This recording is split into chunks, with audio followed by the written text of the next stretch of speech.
Obaidullah Baheer is a lecturer of transitional justice at the American University of Afghanistan. He joins us from Kabul. Obaidullah, thanks for coming on to the program. We often speak to you when you're in different cities around the world, and I was just interested that you're actually back in Kabul. How have you found the feeling amongst Kabulis since your return? Well, it's been a tricky atmosphere in Afghanistan in general.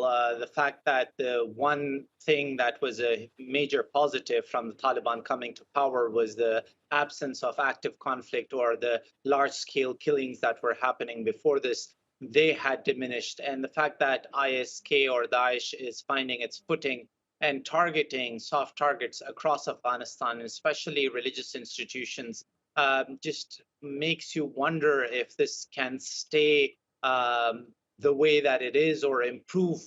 So the Taliban would really have to come up with strong counterinsurgency strategies to make sure that these attacks don't happen as often as they are happening or increase. But in the past month, three prominent religious leaders have been targeted in Kabul. One was Sheikh Rahimullah Haqqani, who is known to be close to the Taliban. How do Afghanistan's new rulers counter what's been happening? Look, just a correction. I don't think that the reality is that Taliban fighters are switching to Daesh, because the past few months we've seen Daesh really lacks their membership requirement, and they're targeting more dissidents against the Taliban who already have issues against the Taliban. And there's also another idea with regards to ISK, and this is a legacy that Al-Qaeda created before 2001, and that was the concept of the near enemy. So jihadi Salafist groups or jihadi groups in general used to target the far enemy and considered the West or the lobby there to be the enemy and wanted to target them. But then eventually they turned around and said, no, actually the first enemy we should target are the Muslims or the people that claim to be Muslims but aren't really so. That's why we see attacks on Shia mosques and Sufi mosques across Afghanistan now, because that's the goal of ISK, to eradicate the near enemy and consider anyone who isn't completely in line with their ideology to be beyond Islam.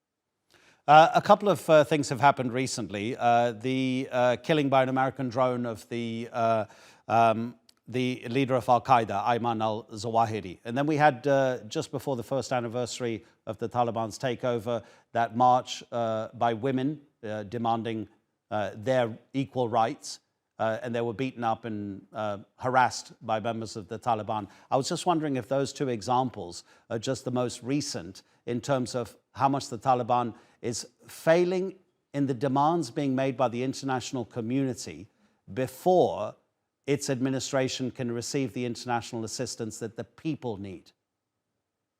Look, I think the reality was that the Doha deal was a very messy deal. And yes, the Taliban were complicit in hosting the Taliban, in hosting Al-Qaeda, but there has to be channels of engaging. And the fact that there were no mechanisms to sort of monitor what was being done or what the repercussions were going to be. I think moving forward, we can learn lessons from this. And the idea is going to be that unless there is trust, unless there is constant communication, and actually established milestones that are communicated to the Taliban, we can't move forward.